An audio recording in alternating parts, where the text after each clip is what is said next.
It's surreal to me.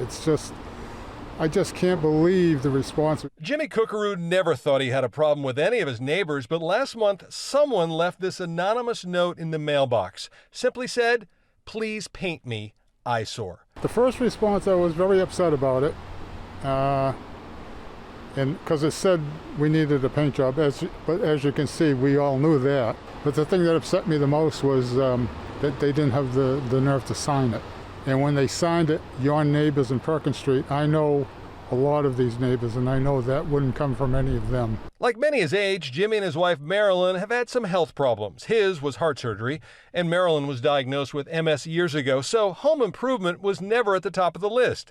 Then something amazing happened after the letter arrived, and the neighbors found out. One of our neighbors started the GoFundMe page, and it's just exploded. There's a lot of anonymous donations, and a lot of them are $5, $9, and you know that these people don't have a lot of money, but they found the time to make a donation.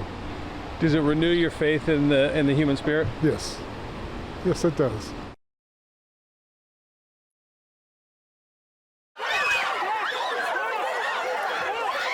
Chaos outside District 4 as protesters clash with police. At one point, an officer appears to use pepper spray to disperse the crowd as protesters scramble for water and the clashes continue. For about an hour, a group of about 100 shouted at officers who stood stoically on the steps of the station. It's not clear what triggered the ugly confrontation, but some threw water at the police.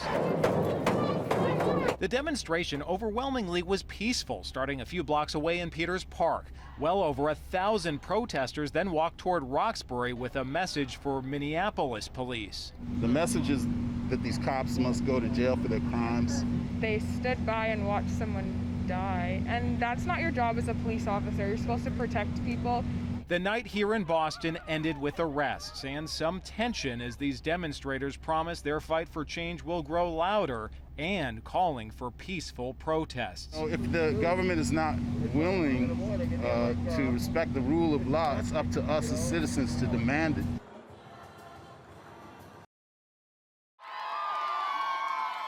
Running through the halfway point of the Boston Marathon, you're sure to find a mid-race pick-me-up. As Wellesley College students and race day supporters turn this section of Central Street into so-called Scream Tunnel. It's iconic, like, way to get re-energized when you're at like the 13th mile and then all the students come out. It's not just verbal encouragement you're likely to find, though. There's the potential for a fleeting race day romance. Will you guys be kissing anyone? We hope so. Yeah, we hope so. Some of the Wellesley women have been known to seal their enthusiasm with a kiss.